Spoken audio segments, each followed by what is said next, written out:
Well, that was a hell of a comeback. Hopefully you stayed awake for it. I could do a breakdown, but there's a bunch of people who can do a better job of that than I can. I want to appreciate where the Clippers are at and what this win shows for this team moving forward.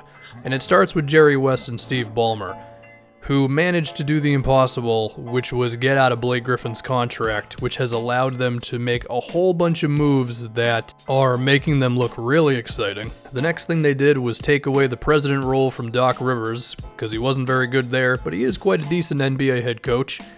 And they got out of Chris Paul, knowing that he was going to leave, and they managed to turn him into a hell of a lot of assets, the first one being Lou Williams, who was the star of the show last night in their abnormal, obscene, whatever other word you want to think of, comeback. The guy had 30-something points. He was unguardable in the fourth quarter, taking the Warriors off the dribble again and again and attacking this, at times, incredible defense and making them look kind of average, if we're being honest. What's even more crazy than where Lou is at in his career now is the fact that the Clippers have him on maybe the best contract in the league. He's making less than $10 million. Talk about a bargain and then some. Another guy they got in the Chris Paul trade was Patrick Beverley, and it's only been 2 games, and we've already gotten a decent amount of news circling his impact on this series.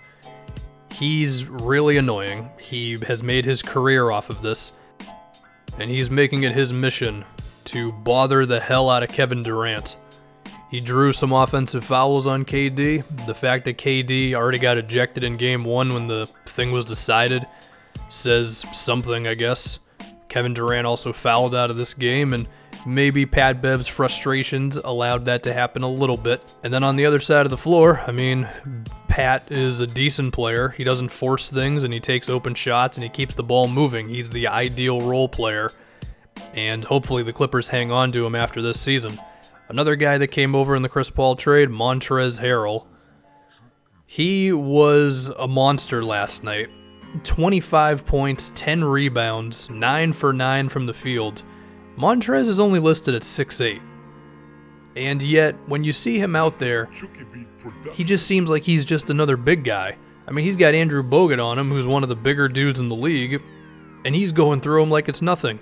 And all that physicality and energy is why he's in the 6th Man of the Year conversation for this season. And similar to Lou Williams, Montrez is on an amazing contract, so the Clippers have the opportunity to get some guys in free agency, and we all know that those rumors have been out there, and they can hold on to some very good players, so that's all great. Can we appreciate his defense on Steph Curry in the last play of the game? So those 3 guys, all from the Chris Paul trade, all for a guy who was going to leave anyway. They've made some other moves. They got Landry Shamet for Tobias Harris. He, of course, had the biggest shot of the night. And I've said this before about Shamet, and I'll say it again. If you didn't know that he was a rookie, you would assume that he was a 7-year veteran, because he is so composed, and he just never makes the mistakes that rookies typically do. The guy played 30-something minutes last night, and it was no problem. And we do have to appreciate how the Clippers got this guy, because the Tobias Harris trade was similar to the Chris Paul one. Tobias, safe to say that he was going to be gone. He's going to get a lot of money this offseason. Clippers didn't want to pay him. They didn't need to keep him, clearly. And now they've got a guy who's going to end up being one of the best shooters of all time on a rookie contract. Similar things can be said for SGA. He had 2 of the biggest assists of the game, this one going into contested coverage against the Warriors and dumping it off to Montrez, and then that Shamet 3, they left Shea wide open because they expected him to be a rookie and panic. Instead, he just calmly takes it off the bounce, knows where Shamet is, and Landry does the rest. Shea also had some big defensive plays, this one in the fourth quarter, when the momentum was beginning to really get on the Clippers' side, and this one to close the third quarter, which I think is a little underrated looking at the whole game, but it was still a pretty big moment. So, the Clippers have done an amazing job of getting 2 really good rookies. I don't want to forget about Gallo. He had over 20 points, and he was on the floor for the majority of the fourth quarter, if I remember right. It was a pretty smart move when they traded for him. The first-round pick they gave up ended up being Amari Spellman. It was kind of late in the draft, or late in the first round at least.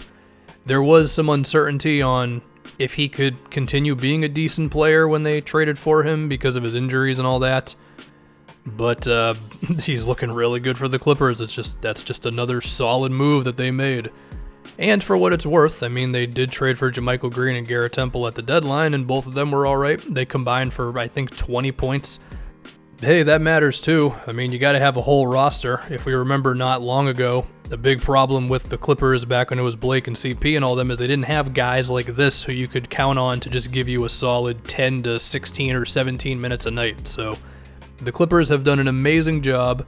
They've set themselves up beautifully for the future in terms of young players and cap space and assets. Do I think they're going to win this series? No. But it really is an ode to how well they've been run the past couple of years for this comeback to happen.